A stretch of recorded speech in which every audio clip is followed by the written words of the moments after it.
Do not change your aim, change the approach. आपकी जो M है, एम्बिशन है, उसको बदलोगे ना तो कहीं नहीं रहोगे।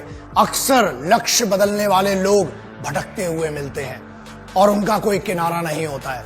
तो इसलिए हमेशा ये चीज, आप जो भी शुरू करें एक लक्ष्य बनाएं, एक एम्बिशन। मैंने सीखा, मेरे गुरुजी ने कहता था, मेरे बाबूजी कहते थे, और मेरे बाबूजी अभी भी कहते हैं, और मैंने अपने गुरुओं से सीखा कि बाप, लक्ष्य एक ही होना चाहिए, जिद एक ही होना चाहिए।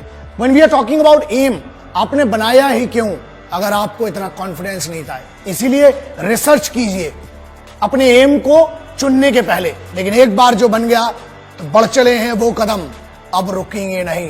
तो बस वैसा एटीट्यूड होना चाहिए कि हम तो घर से निकले ही थे बांधकर सर पे कफन, जहां हथेली पर लिए जो बढ़ चले हैं ये कदम। अरे जिंदगी खुद अपनी मेहमान, मौत की महफिल में है, सरफरोशी की तमन्ना अब हमारे दिल में है। वो एटीट्यूड कहाँ है?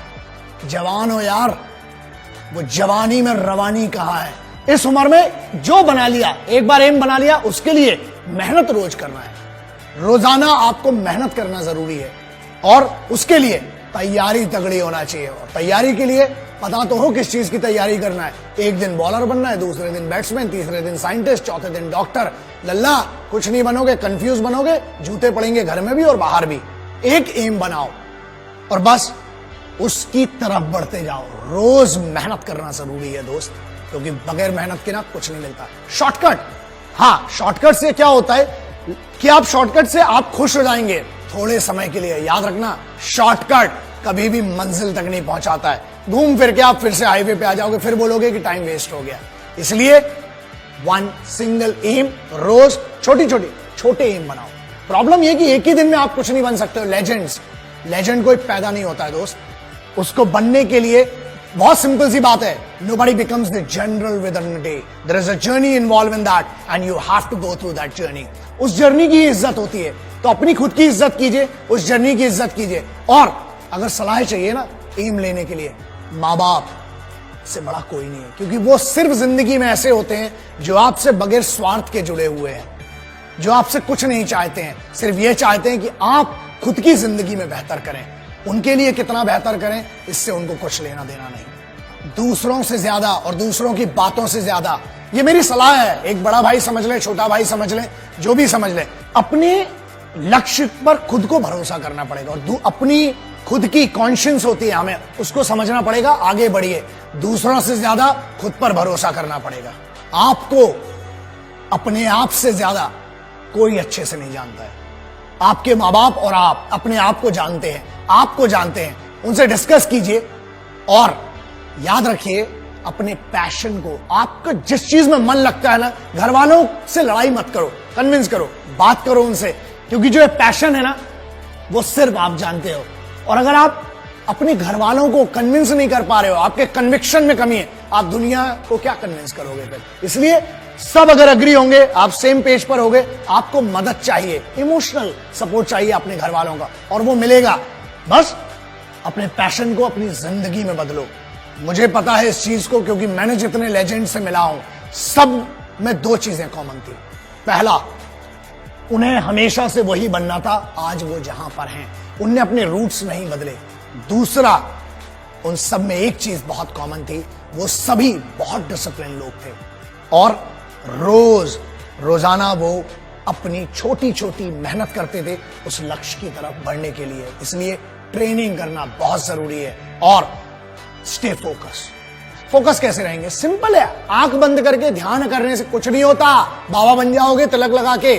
सॉरी, मैं किसी रिलीजन की बात नहीं कर रहा हूं, लेकिन पीर फकीर हो, बाबा बनने से कुछ नहीं होने वाला। यार सिविलाइज्ड हो, यहां पर हो, आपके माँ बाप के साथ रहकर फोकस रहो ना। रोजाना आपको अपने आप के लिए 8 घंटे देना है, बस, इससे ज्यादा कुछ नहीं देना है। सोचो, अपने आप को एनालिसिस करना पड़ेगा, आपको अपनी एनर्जी को चैनलाइज कीजिए, बस पैशन में लगाइए, फिर देखिए मजा क्या आता है। एक शिकायत बड़ी कॉमन सी है कि टाइम कम पड़ जाता है। दुनिया में जितने बड़े लोग हुए हैं ना, 24 घंटे ही थे सबके पास, 32 घंटे, 36 घंटे और 40 घंटे। 40 घंटे वाले आदमी से मैं तो मिला नहीं। तो ठीक है, आपको टाइम मैनेजमेंट करना पड़ेगा। ठीक है, आप जितने बजे उठते हैं वो आपकी इंडिविजुअल चॉइस है। आप रात को 2 बजे सोते हो, आप 2 बजे उठते हो, ठीक है, दैट इज बैड, बट ठीक है, कई लोगों की लाइफ स्टाइल ऐसी, उनकी मजबूरियां भी हैं जो नाइट शिफ्ट में काम करते हैं। आप जब भी उठें ट्रेनिंग करें।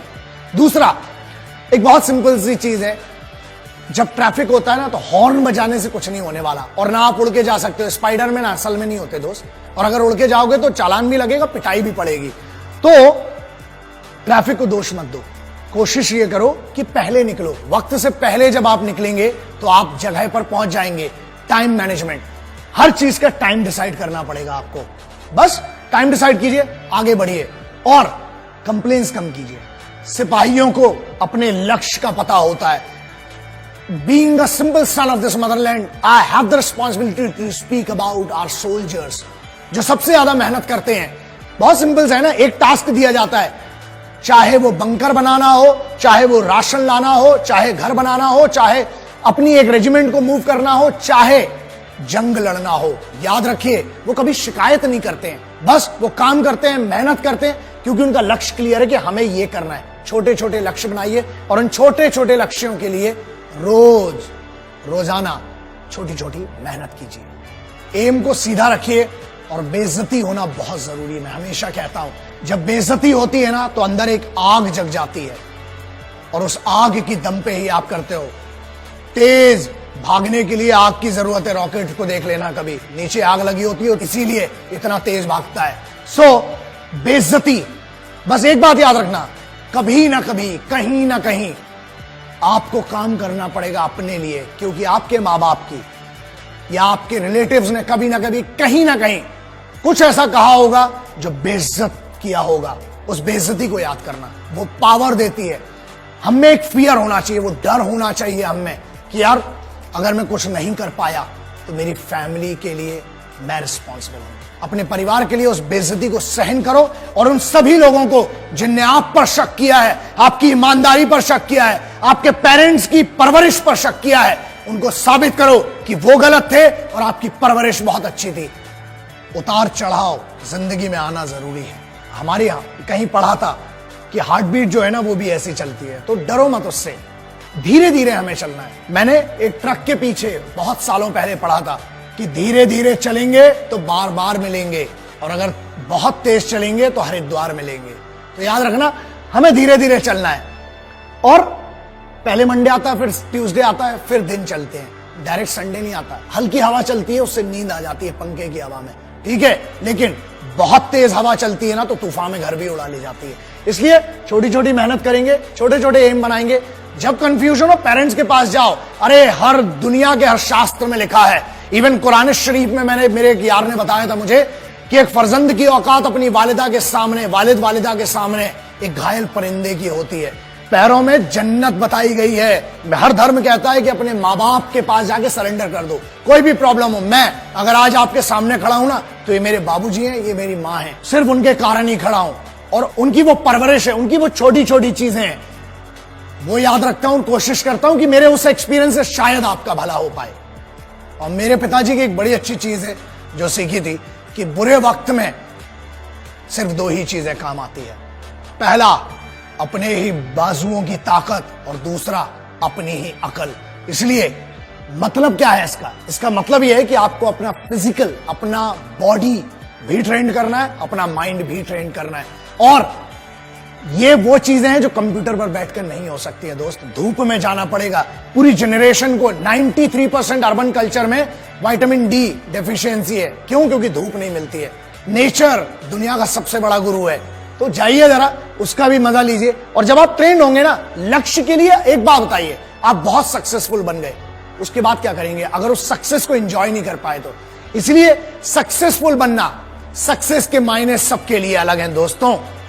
मेरे लिए यह है कि एक गरीब बच्चे की मैं मदद कर पाऊं, कुछ लोगों की अपने ज्ञान से, या जो भी मुझे छोटा सा लिटिल माइक्रो नॉलेज जिसको मैं कहता हूं, उससे कभी किसी की मदद कर पाऊं। यह है मेरा लक्ष्य। बहुत सिंपल है कि मुझे दो चीजें करना है, और जो मेरी जिद है और मैं करके रहूंगा। पहला, भारत में हर महिला को आत्मरक्षा, सर्वाइवल टैक्टिक्स आना जरूरी है और कंपलसरी होना चाहिए। Karate, judo, taekwondo, martial arts की बात नहीं कर रहा हूं, मैं बात कर रहा हूं survival tactics, how to use available accessories, और उसका उपयोग करके बचना कैसा। हर महिला को आना चाहिए, हर बच्ची को इंडिया में आना चाहिए। दूसरा, 1.5 साल की मिलिट्री ट्रेनिंग कंपलसरी। जो मैं लक्ष्य की बात कर रहा हूं ना, अगर वो ट्रेनिंग करी होती आपने तो शायद आज डिस्कशन ही नहीं कर रहे होते। Every Indian, every individual should be train for minimum 1.5 year. वो कल्चर है इंडियन मिलिट्री ट्रेनिंग का। मजा आएगा, फिर मुझे आपसे बात करने की भी जरूरत भी नहीं रहेगी। कोशिश करेंगे कि आप और हम मिलकर कुछ अच्छा कर सकें इस राष्ट्र को। राष्ट्र क्या है दोस्तों, कुछ चंद लकीरें नहीं राष्ट्र कहलाती हैं। देश वो है जिसके लिए सिपाही रोज अपना घर बार छोड़ के लड़ रहा है आपके लिए। आपको तो सिर्फ मेहनत करना है इस सिविल की दुनिया में, लक्ष्य बना के आगे बढ़ना है। देश के लिए मदद कीजिए, ये मैं आपसे बहुत एक भाई के तौर पर रिक्वेस्ट कर रहा हूं। अपने काम को बेस्ट कीजिए, देश खुद तरक्की करेगा। जय हिंद, वंदे मातरम, इंकलाब जिंदाबाद, भारत माता की जय।